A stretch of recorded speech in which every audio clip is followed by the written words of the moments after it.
Welcome everybody to this week's Oregon Minute. Today we are interviewing Janet Pliner and Juanita Weinert, who are advisors on the Hope Squad, which is an evidence-based suicide prevention program, quote unquote, for students and run by students in the school.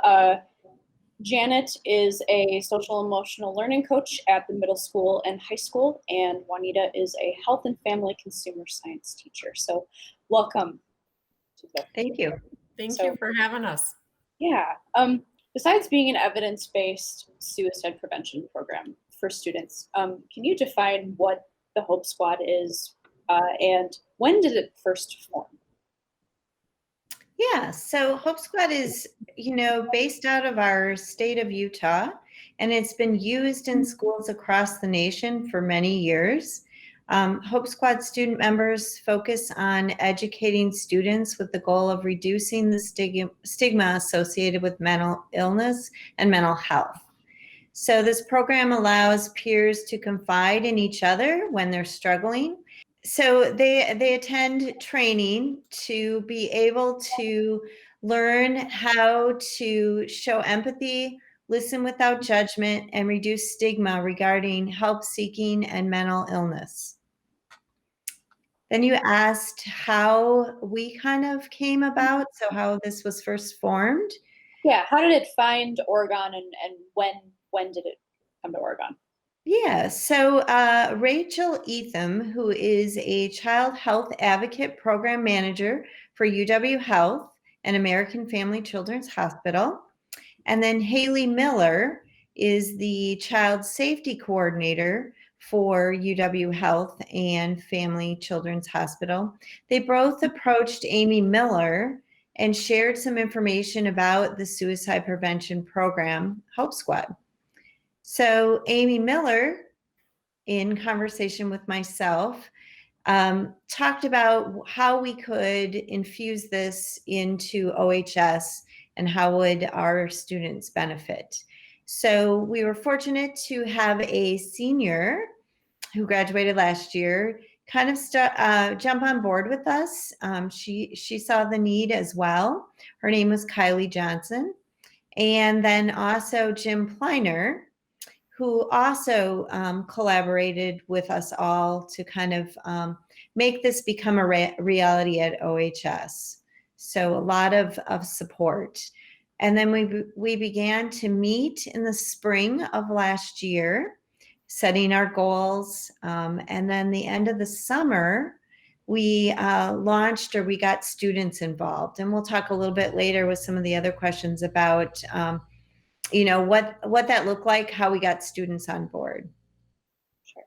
So what I'm hearing is that with it forming, around spring 2020, it sounds, and then getting students involved later in the summer, that was just around, March 2020 was, of course, when the world changed forever with the COVID-19 pandemic. So what I'm curious about is, you have this program that you're planning, but then this pandemic happens, which is definitely proven to be a damper on, our collective mental health, especially students who are dealing with virtual schooling. So how did the pandemic, how did that influence how you got students involved into the summer and just the program in general and how it operates? Well, we've only existed in a virtual world. So virtual meetings are all we know with Hope Squad, but other Hope Squads in other areas of the state and throughout the country had always been in person, but we really believed in this. And of course, like you mentioned, amidst a pandemic, we really thought it was important to have this focus on mental health and offer more ways to increase connectedness here at OHS. So currently we are meeting virtually with our Hope Squad every other week on Wednesdays, and we have subcommittees focusing on different things. So we have one group that's focusing on sustainability and how we're going to sustain this, whether we're in the virtual learning model, the hybrid model, and when we're back in person, hopefully one day. And then we have another group focusing on increasing our staff awareness, not just around Hope Squad, but around suicide prevention and mental health as well. And then our third group focuses on student awareness. And that group is really working on offering student supports for our school community as we think about returning back in the building soon. So it sounds like you were able to pivot. That's the buzzword, right? That everybody uses pretty easily to providing that virtual format to, to the Hope Squad as well as those who use it as a resource. So overall,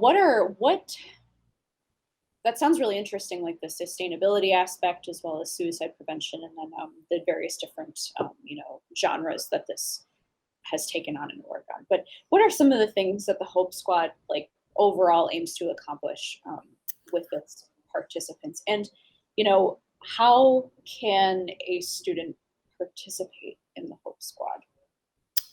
Great question. So ultimately, we really want to support our students' connectedness here at OHS, especially like we just talked about all of the challenges associated with the pandemic. So our Hope Squad student members really focus on educating all of our students universally, and their main goal is really reducing the stigma associated with mental illness and mental health. So Hope Squad is structured so that peers can confide in each other when they're struggling. And with training, our Hope Squad members are able to offer a variety of helpful resources. They learn all about showing empathy, listening without judgment, reducing that stigma regarding help seeking and mental illness. So our OHS Hope Squad leaders, they're students in grades 10 through 12. And with that training that they get each month, they learn to provide friendship, identify warning signs, really engage in conversation with fellow students that are struggling with mental health challenges, and really are trained on the best ways to refer them to trusted adults when additional intervention is appropriate. So they're really educated on how to recognize those signs of suicide or suicide warning signs, and then how to properly and respectfully report that to an adult. And then one of our student members created a website that all of our students have access to. They've learned about it in their Panther Connections, which we have each Monday. So universally, that's a place where students can go for helpful resources, but that's also the place where they can go if they should need help from one of our Hope Squad members. That leads me to, and this question likely takes on a very heavy connotation. It hasn't been easy navigating this pandemic for anyone. So what are the signs that you tell, advisors and students? What are the signs to look for? And for those maybe who aren't a part of this Hope Squad even, what can they do to help that person who might be in trouble? So, one of the things in our sophomore health class is we do talk about mental health. So we spend a lot of time talking to students as to how, if they have a friend or they themselves, what does it look like? How do they support? And the nice thing about Hope Squad is it adds that extension to maybe students at the time when they're taking the course, they don't experience any of these things. And so, definitely with the pandemic, we've seen, probably more students experiencing things than in the past. So, but, looking for things such as maybe their friend is withdrawing from them. A lot of times it's hard to know. So I think those relationships are really important, and we focus on establishing those relationships. And so, just being kind to everybody, teaching our students to really, listen and be supportive of each other. I think that helps with, helping them understand what's best for helping someone through, depression or suicidal thoughts. And so that the QPR training is wonderful, that questioning, persuading, and then, referring to an adult. We want to teach our students to lend that ear, but then also lean on an adult in the building. With connections, it's allowed us to have these connections with our students, so that our hopes is that every student has a connection with an adult in the building. And our goal of Hope Squad is to have all of our adults trained in QPR training, so that they will be able to know how to navigate a student who is struggling. And I don't know if maybe Janet, you might want to add anything to that, or No, I think that's good. I think, they're really trained on how to notice what someone who is suicidal might say, what someone who is suicidal might do, what situations might cause someone to be suicidal. And then, of course, how to talk to someone who is suicidal. And then, most importantly, to take the next step and to get help for someone who is suicidal.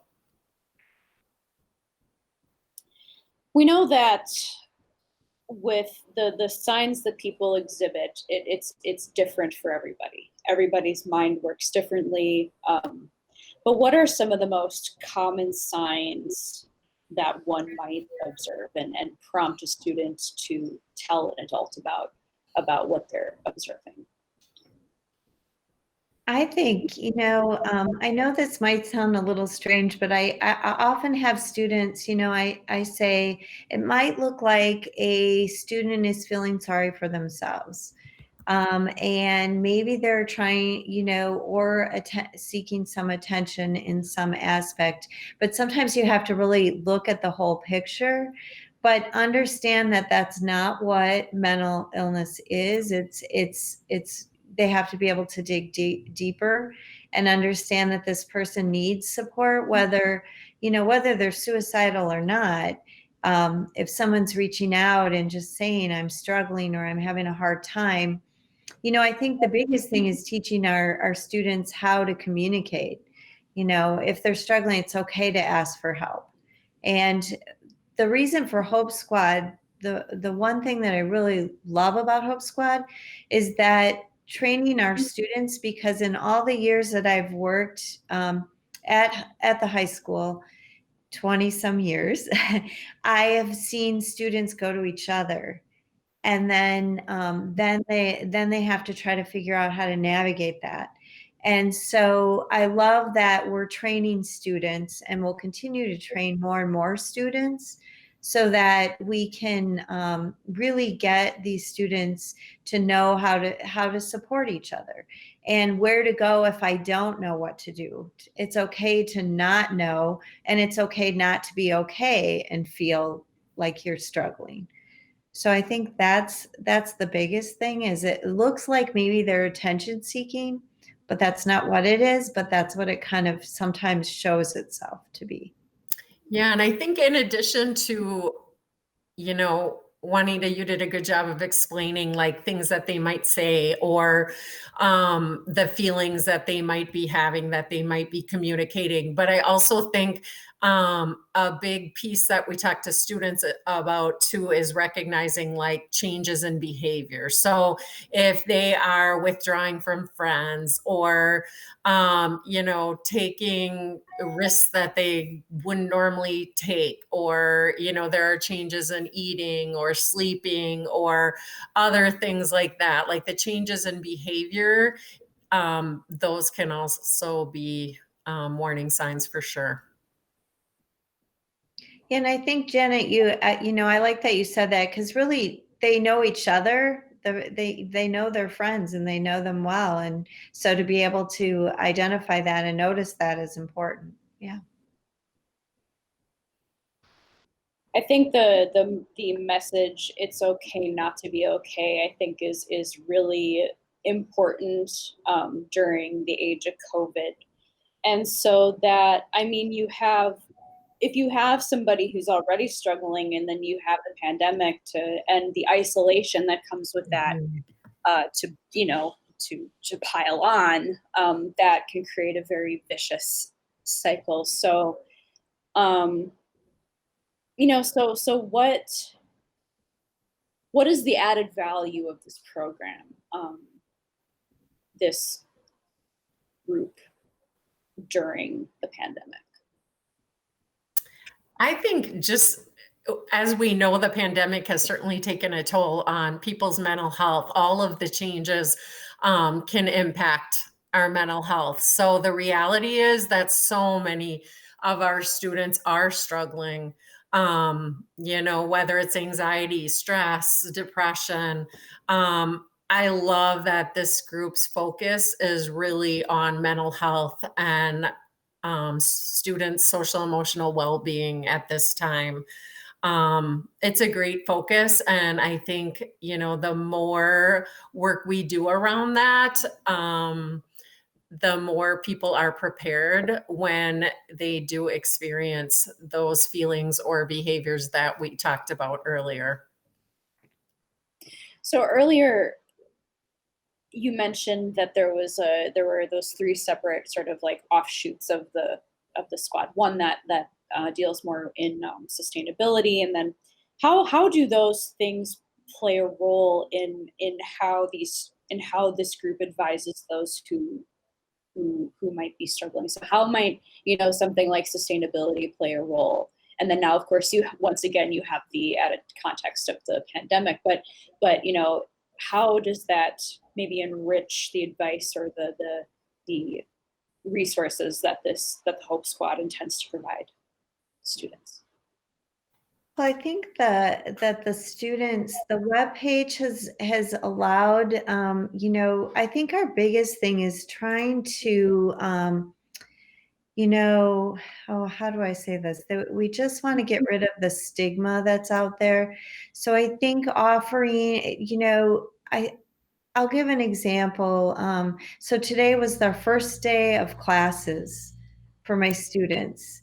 And because Mrs. Pliner, myself, a number of other students are a face to Hope Squad, I had a student stay on after class and just kind of share their own, struggles with mental health. And I don't know that would have happened if we didn't really start to educate and put our faces out there and know that we're there for you. And the students really did a fantastic job with sending a message out to we're here for you. It's okay to not be okay. We have students, this can be for, maybe it's a student who had a breakup, and you know how devastating that is in your teen years. And so it might just be you need support. It's not necessarily I'm feeling suicidal.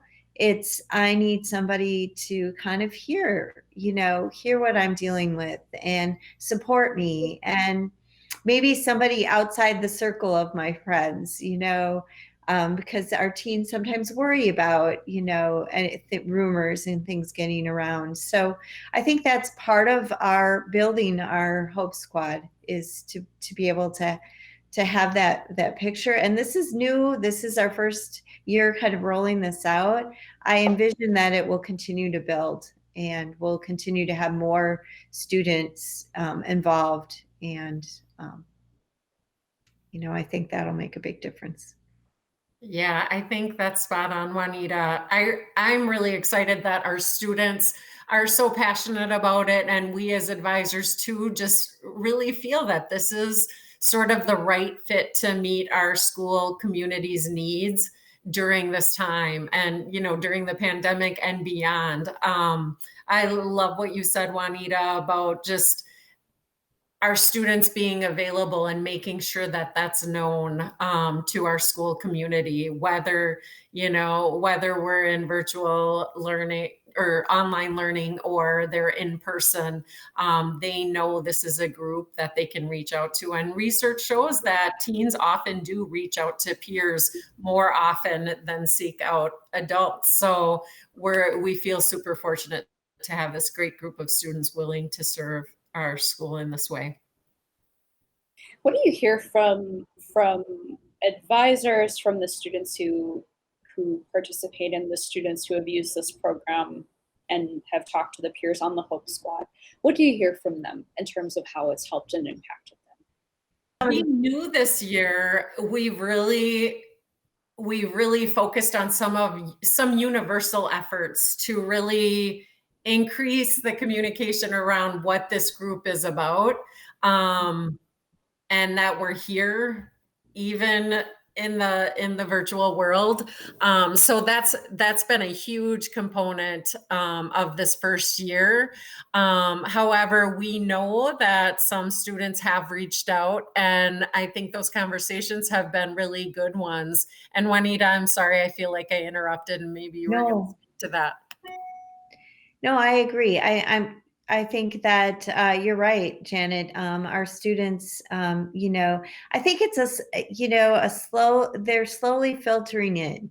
They have to know that it's a safe place for them to share without worrying about anybody else knowing their information and respecting their confidentiality. And I think once we build that, and we have started to build that, I think that will continue to grow. Hopefully when we're back in, one of the things that I'd like to see is us, we toured, a few teachers toured a school in Illinois, and they had a room that was designated for students who might be struggling in whatever way. It's a place for them to go and have people to talk to. So it'd be nice, when we're back, hopefully next fall, to have this place for our students set up, and so that they could come in and there would be a Hope Squad advisor there or a student advisor to help them through whatever they might be struggling with. So. And our hope really is that the more work we do around this awareness piece and helping people understand mental health and reduce the stigma around mental health and help seeking, we just really believe that this will continue to grow, and that more students will be seeking out not only the resources that we're offering, but also the individual conversations with our Hope Squad members. That all sounds, I wish you, it seems that this program will definitely grow. It sounds like it's garnered, it's gotten a lot of involvement, and it speaks to the more emergent trend. I mean, I had a stint where I was an education reporter, like when I first graduated college, and yeah, there's this emerging trend. I wouldn't say maybe it's emerging anymore, because there's definitely been more of a focus on it even in the last half decade, but of that emphasis on, not just your physical health, but your mental and emotional health as well, and how that plays a role, how it's, part of the whole, the mind, body, spirit, so to speak.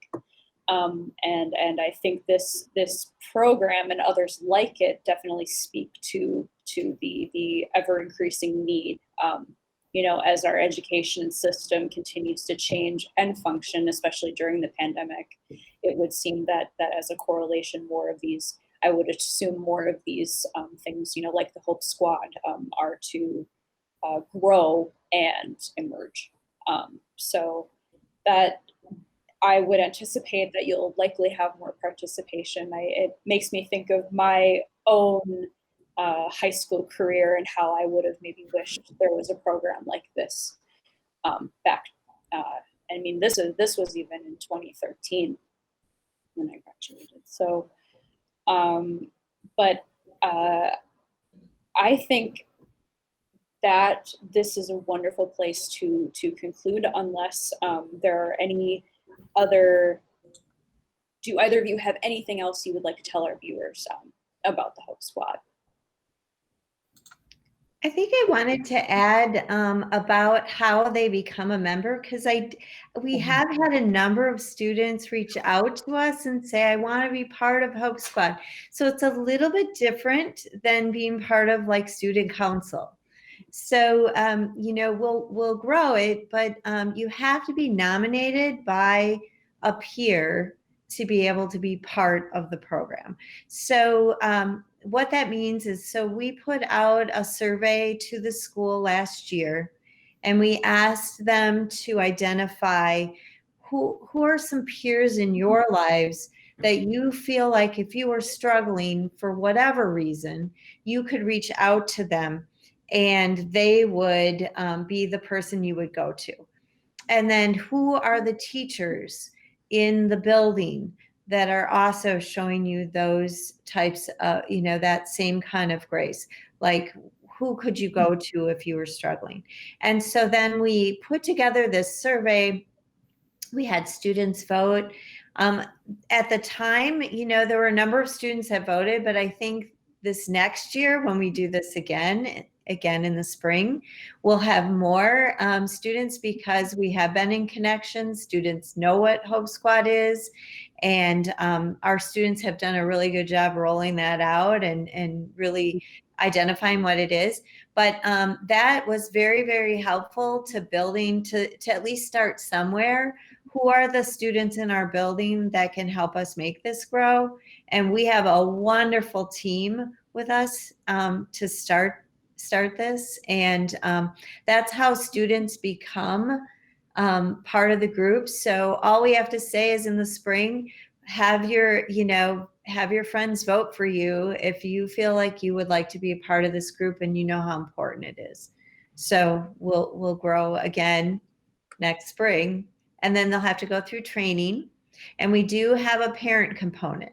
So parents have to give the okay, because it's heavy things to learn about, and heavy information, and also a responsibility to the Oregon high school communities. So parents are on board, and they know what is going to be asked of their child. And so that's part of the Hope Squad too. I just wanted to make sure we added that. Well, you know, as the goal has been to spread the word and help this program grow, now they'll have an Oregon Minute episode that they can view that has all of their answers for them as well, especially. And thank you for clarifying how people can participate as well, because I think since this program is growing, it, you know, I'm sure students will definitely want to find this information helpful. So, yeah, if once again, I mean, just to repeat this message for our viewers, it is okay to not be okay. If you do feel that you are struggling, it's okay to reach out to a trusted adult, to a trusted peer, especially during the pandemic. So, and consider, if you do go to Oregon High School, consider the Hope Squad.